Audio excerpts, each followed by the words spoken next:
अस्सलाम वालेकुम, क्या हाल है जी? ठीक हो? तबीयत सेहत ठीक है? तुसां दे पे यूट्यूब चैनल उस्ताद बिल्ला जी ते उम्मीद है सारे खैर खरीयत नाल हो सो। ते वीडियो शुरू करने तो पहले सारे चैनल को सब्सक्राइब कर गिनो। ते अज दी वीडियो बड़ी मज़ेदार थी उन वाली है ते वीडियो एंड तक दिखाए ते हुण करेंदे आ वीडियो स्टार्ट।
असां जी हुण पहुँच गए हाँ, इत्थों घिलते हैं गोश्त,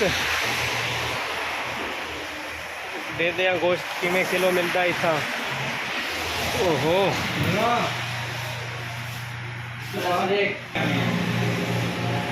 ये जी VIP दुकान AC लगे हुए ने, VIP माहौल के नाल दुकान बनाई हुई ने, इन्होंने AC लगे हुए ऐसा बकरे का ही गिनना है, ऐसा कि कट्टे का नहीं इतों मिलता ना, कट्टा नहीं है ना, बच्चा तो मिलता है। वो बच्चा अपने बच्चा का पकीसी ना, बकरे का खाने कट्टा तो पाकिस्तान थोड़ा खाते कीमा वो मशीन से बना के डेसन ते हुण असां इसी गोश्त घिन के ते वापस बन के खेतों सारे शेयर करे सो किवें बतेने इतना किवें बनदा है ते चारे साइड में शीशा लगा हुआ है ते VIP दुकान है माशाल्लाह। ये देखो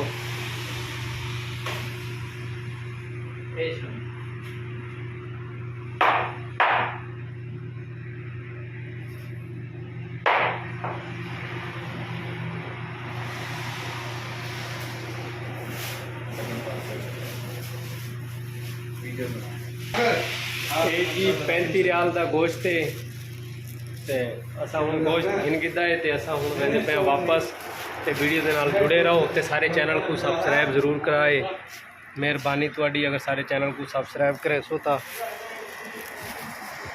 ये गड्डी ते असा आए हैं। ये गड्डी है काम करवा बनाई है, चाचे की गड्डी है, ये चाचा है ये आज़ाद कश्मीर वाली साइड का। सलाम करो जी वीवरा को ले जाओ। ये जी अपना चाचा है, ये असी आए हुए हाँ, इतों हूँ असी गोश्त ले लिया है ते असा हुण वापस वेंदे पे हाँ। ते अज चाचा ही नेट ते चढ़ वैसी हैं, अज चाचे ही देख सकते हैं ते बारिश पौंदी पई है, देख सकते हो तुसां बारिश पौंदी पई है ते हुण असां वापस वेंदे पे हाँ ते वीडियो नाल जुड़े रहो ते तुहाडे नाल वीडियो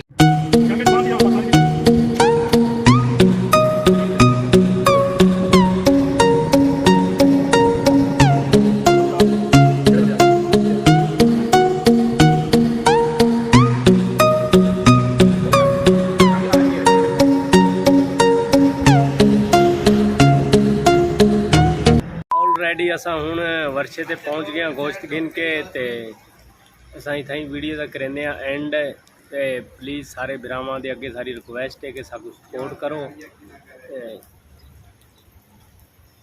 लगता है मैं को तुसा सपोर्ट करे सो हुण अगे देखदे हैं क्या करेंदे हो क्या नहीं ते इत्थां ही वीडियो दा करना एंड अल्लाह हाफिज़।